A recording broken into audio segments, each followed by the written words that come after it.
Alright everybody, it is 2:30 in the goddamn morning because I had to catch the replay of TLC because my night was busy, so I'm tired. I'm probably going to slur or say something stupid or say something wrong or something. I'm just going to tell you that right off the bat because that's where we're at. For anybody that didn't see the video I posted last night at around the same time, I was talking about tag teams and talking about my suggestions for the WWE and the tag team division. So if you missed that video, go back one, check it out. I like it. I'm getting a lot of good feedback on it, so obviously some people like it. Anyways, here we go. TLC, the last pay-per-view of the year as far as I'm concerned, because TNA is already done, WWE's done as of now. Said in my preview video two things. I said that nothing in this pay-per-view was going to even come close to the Generation Me and Motor City Machine Guns Full Metal Mayhem match at the last TNA pay-per-view. That was right. I'm going to stand by that. I also said that I thought this pay-per-view was going to be shit, and it wasn't. So, you know, half and half, not bad. So let's get into the pay-per-view, why don't we? Kofi Kingston, Jack Swagger, and Dolph Ziggler in a ladder match for the Intercontinental title. Now, I had said in my video that I hoped they took out Swagger early, and the other two, being Kofi Kingston and Dolph Ziggler, would get to do most of the work. At the beginning of the match, Swagger injured his wrist, and I'm thinking, yes, WWE knows what they're doing.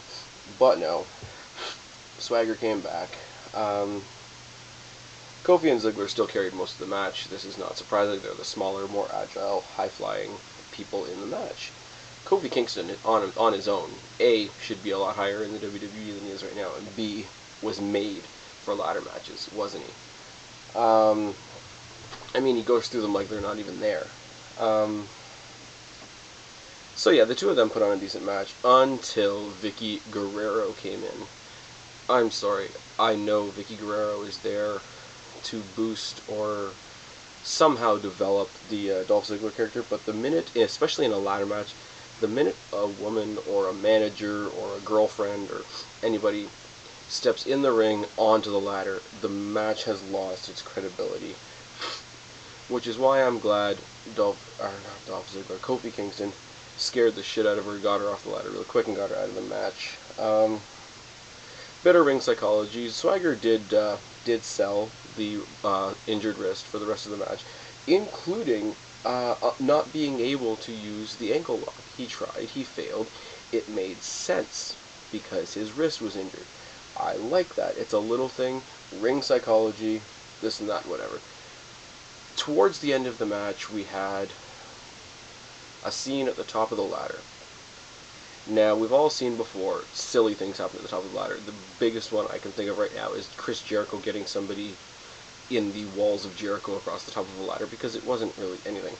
Now, Ziggler had Kofi Kingston in a sleeper against the ladder, and the way it was positioned, it actually looked really, really good, until Kofi Kingston got out of it, and they both fought over the belt. They loosened the belt fell, and Ziggler grabbed it from the ground. Now, my instinct is to say that this is a bullshit ending, but technically, the way you win the match is to hold the belt when the match is over. And so technically Ziggler won, and that's the kind of technicality that a heel should make use of to win a match, because it builds him as a heel. So I'm going to take back my original comment, this is a bullshit ending, and say that this is a good heel building win for Ziggler. Vicky, we can always do without. Nobody looked bad in this match. I mean, even Swagger, who I don't really want to give much credit to, held his own in a match that I didn't think was going to be his forte. Like I said, Kofi Kingston could be a main eventer any day now. Ziggler is a strong mid-carder. Maybe I'd be pushing it to say that he's ready for the main event just yet, But I was happy with this match. After I thought about it for a couple minutes, I was happy with it. Sorry, not a good ending, but an ending that made sense for the person that won. Now, I've been saying forever and ever and ever that Michael Cole and his little heel commentator thing is annoying. It's never going to go anywhere. He's never going to have a rivalry with anybody because he's not a wrestler. Announcers shouldn't be heels. Even when the King was, back in the day when he was kind of an ass and kind of devil's advocate, he wasn't actively going and starting fights with people. So I don't like the Michael Cole thing. Now what's happening is this thing with Michael Cole being a heel and whatever is dragging Jerry Lawler down with it.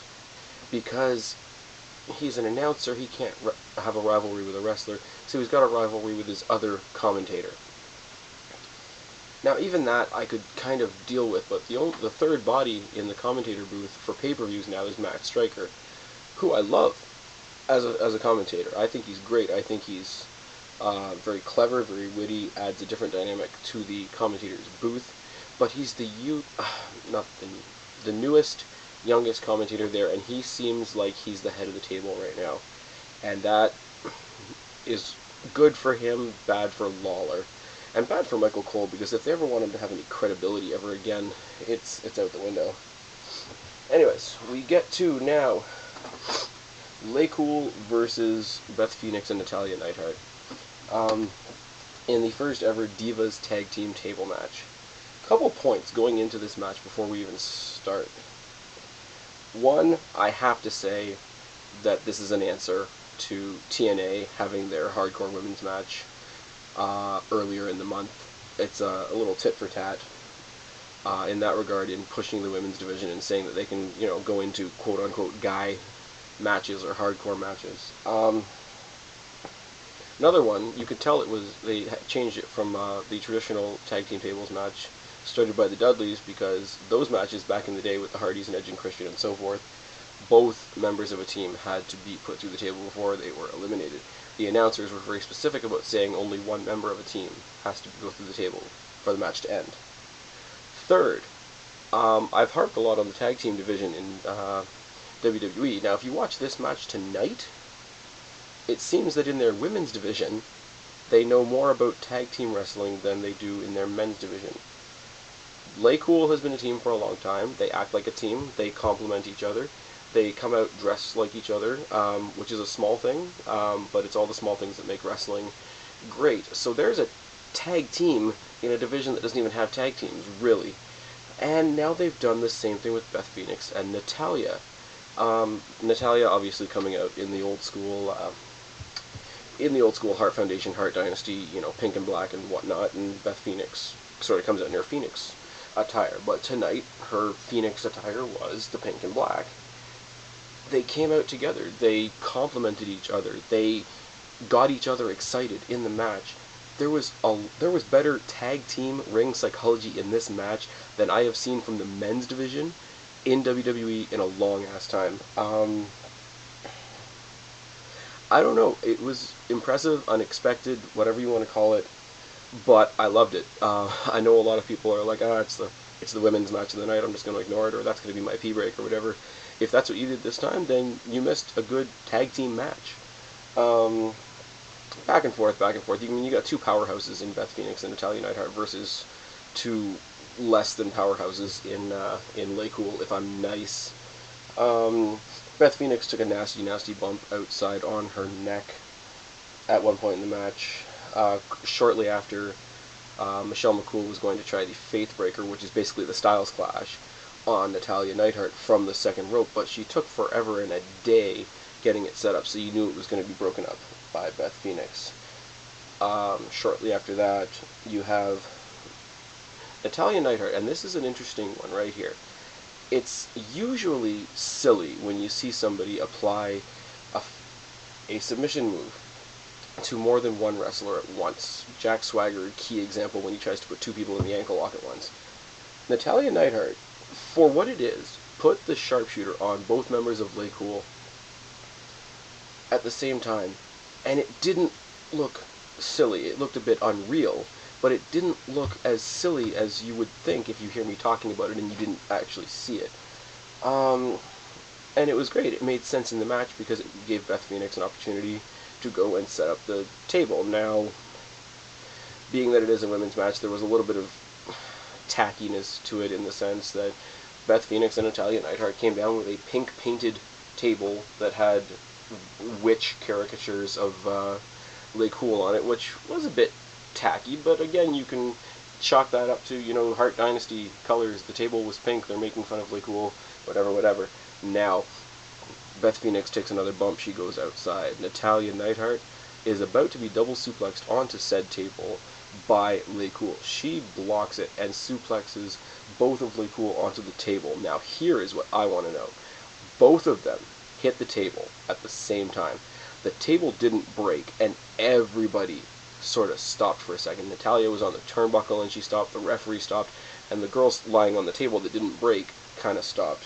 And then Natalya just kind of said, oh well, and jumped off, threw them through the table, and won the match. Now, I want to know if that was a botch, and she just jumped on them to break the table because it didn't break before, or whether that was supposed to happen.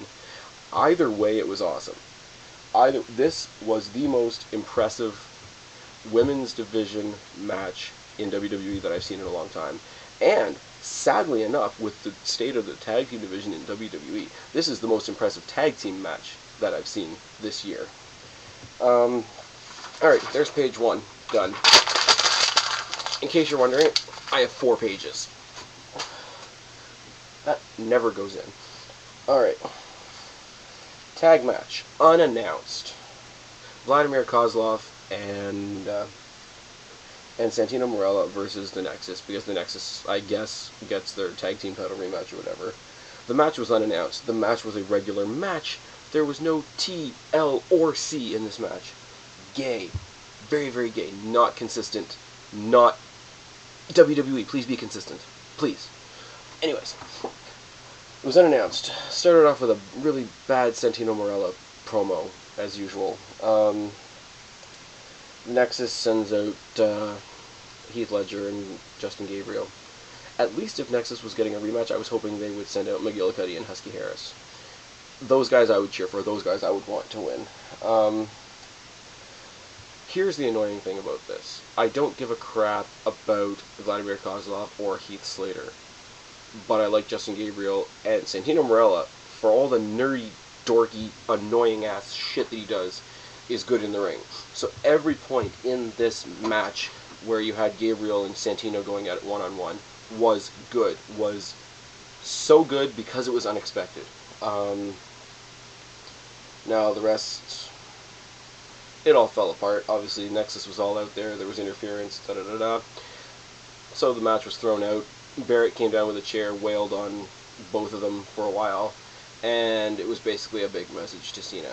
Now, something like this happens when you're leading up to another match, and you want to look strong. You want to look like you've done something impressive so that the guy you're facing later on, is intimidated. Who the hell do you intimidate by beating up Santino Marella? He's got that, the fans love him, little engine that could persona, but the crowd loving him doesn't make him impressive, and doesn't make taking him out 5-on-1 impressive. So, as much as I say Santino and Gabriel pulled off some good stuff in this match, it was average, and I don't really think it was necessary. Sorry. Number 1 contender ladder match, Sheamus and John Morrison. I was excited when they announced this match, not because of it being a number 1 contenders match, but because of John Morrison. Now, in the history of ladder matches, okay, I've harped for a long time leading up to this pay-per-view about how I thought it was really lame that, there's no Edge and Christian as a team anymore, there's no Hardy Boys, there's no Dudley Boys, so how can we have TLC? And I still stick to that, to some degree. But if you want to talk about ladder matches specifically, who do you think of? Other than Edge, who's still there, you think of Shawn Michaels, and you think of Jeff Hardy. Now, you put Shawn Michaels and Jeff Hardy together, in my opinion, you get John Morrison. That's, look at the things that John Morrison did with a ladder with Jeff Hardy before Jeff Hardy left. If you want any bit of a ladder resume for John Morrison. Plus, you know, with Miz being the champion, I'm sitting back and I'm thinking if Morrison wins, we get Miz versus Morrison, except it's for the title this time, and I would love to see that. Now, these two have a great rivalry, Sheamus and John Morrison. Even though Sheamus is still in that I don't really give a crap about him on his own category that I've talked about before, so I'm not going to get into it. They have a great rivalry, and they work very well together. So even though I don't give a crap about Sheamus, I will accept paying for a show that these guys are going to fight at. Now, Sheamus just won the King of the Ring. And they're doing what they've done with everybody that has won the King of the Ring since its inception. They are making them tacky, are they not? Well, with the exceptions of like Ken Shamrock and Austin, because you couldn't make them tacky, it wouldn't have worked. But who remembers King Booker? Do I need to say more? Now they're doing King Sheamus, where he has his big gold crown and his Celtic wrap and his scepter that has been 3 different scepters since he won, and now it's a big overgrown shillelagh, and it's very, very tacky, and they just shouldn't do it, especially if they're using King of the Ring to boost people. Don't make them tacky right afterwards. Now, the match was good. Sheamus held up his end in this match a hell of a lot better than I thought he would. I said in my video I thought he was slow. I thought he was a little lumbering. I didn't think he would do well in this match at all. He pulled his own weight in this match beautifully. The entire match revolved around the ring psychology of destroying John Morrison's legs. They did destroy John Morrison's legs. John Morrison played the part of a rag doll quite well in this match. He got in his impressive spots, and he sold his injuries quite well, but he played the role of a rag doll. Towards the end of the match, they're both fighting over the ladder in the ring, and John Morrison, I think what they were trying to portray was John Morrison giving Sheamus a facebuster to the outside, to the ladder that was set up on the outside. It just looked like they both fell out of the ring. Sheamus hit the ladder, John Morrison didn't. John Morrison comes back in, he climbs the ladder. Sheamus gets up from that. So if that was supposed to be the impressive, oh my god moment of the night, he got up from it pretty damn quick. But Morrison just kind of looked down to him and said no, and shot him a kick straight down that caught him in the throat and shoulder area that just floored him, and to the point where I almost think he really got him, because he took a really bad fall after that. But John Morrison wins the match. Makes me incredibly happy, because now I'm thinking, whether it's Orton or The Miz, Morrison now is in the title picture, which is long, long overdue as far as I'm concerned. How am I doing for time? I'm going to be testing that new time limit on YouTube if it kills me. There's page 2. Now, Miz and Orton in the tables match. Was an average match.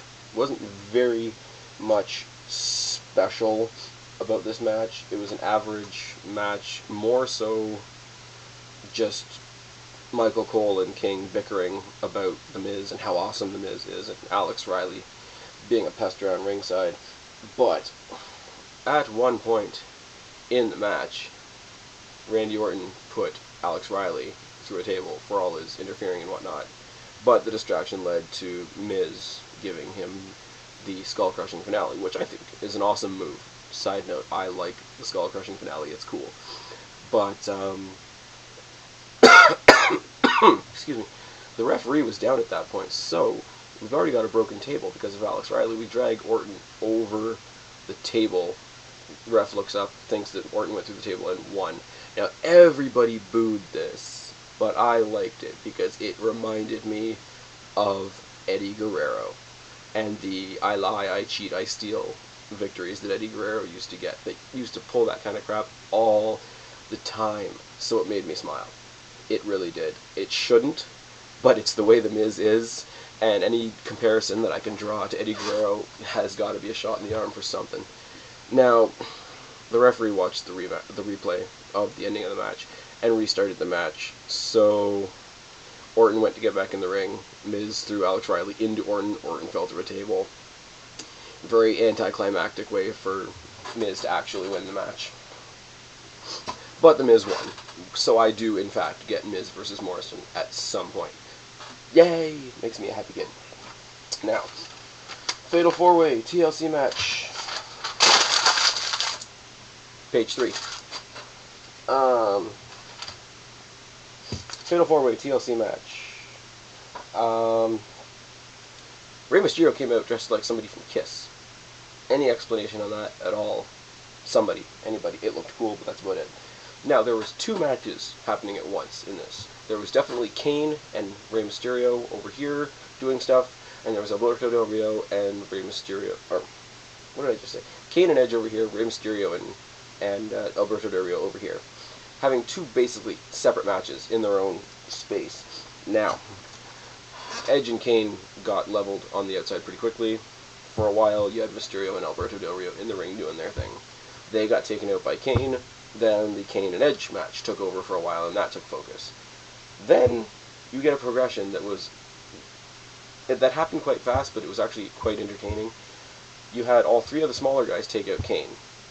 Then you had Edge and Rey, who have tag teamed before, look at each other, and then they take out Alberto Del Rio. Then they both take out Kane, then they both take out Alberto Del Rio, and then Edge takes out Rey. So domino effect until there's one left, right? At that point, the fight goes up the ramp. Here's where I say again, WWE, please do things that make sense. Now, okay, I know you needed Rey Mysterio up near the rampway so he could do a half-ass jump off of part of the staging that looked really lame anyway. But if this was real, suspend your disbelief for a second. If this is real and your goal is to chase the actual physical belt that is hanging over the top of the ring, how the hell far are you going to go from the ring? If everybody else is going up the ramp to go fight each other, would you not stay in the ring and get the belt? This is where things don't make sense. But anyways, Rey then, they battle back to the ring. Rey Mysterio tries a 619 on Edge and ends up getting both of his kneecaps shoved into a chair. Awesome. Rey Mysterio then gets tombstoned by Kane. Now, another little thing. Little things make the match. Said that earlier. Rey Mysterio selling the tombstone. Rey Mysterio took the tombstone tonight like a champ. Went limp before he even hit the ground. It's a little thing, but it sells the effectiveness of the tombstone. Makes Kane look good, and he needs all the help he can get. Alberto Del Rio's ring announcer guy tried to climb up the ladder and get the belt for him. Kane chokeslammed him. Thank God, that guy's annoying. Edge then gives Kane a little bit of an awkward spear off the apron through something, goes up, gets the title. Edge is the champion. I'm a happy guy. I'm having a good night for wins and title holders here. I'm good. I proceed to see some good things happening in the future. Now that should be the end of the show. That's a high point, end the show, right? No. We're dumb. We don't do that here. We don't do things that make sense in the WWE. We have Cody Rhodes come out and do another one of his Cody Rhodes grooming tips promo. Why? Why? Now, Big Show comes out dressed as Santa Claus with the Bellas. Okay, fine. Any excuse to see the Bellas works for me. Starts arguing with Cody Rhodes to sell Knucklehead, gives him a big old spine buster, and strips him down to his undies. Why? Waste of my time. And speaking of the waste of times, the main event of the night. Cena and Barrett in the chair match. Why this was the main event, I will never ever know.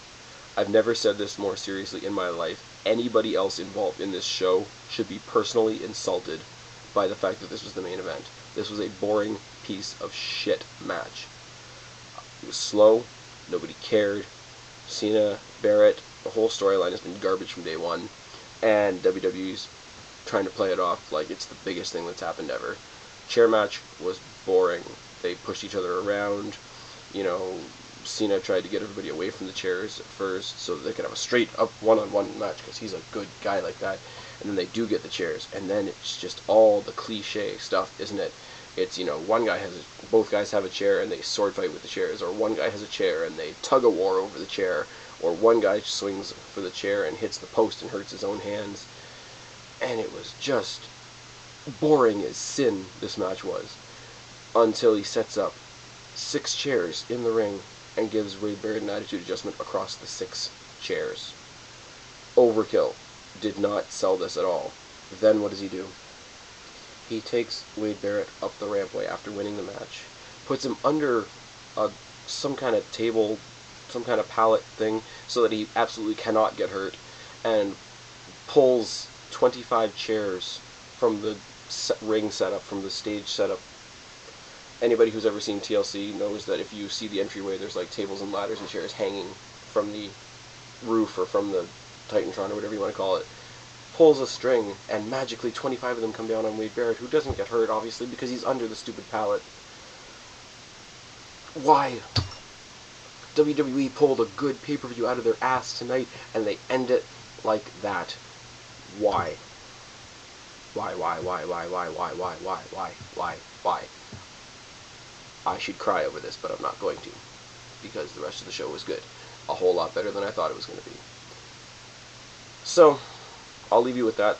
That's all I've got. This is the last time I'm going to have a reason to talk to you guys before the new year. So, Merry Christmas, Happy Hanukkah, Mazel Tov, Happy Holidays, Happy New Year.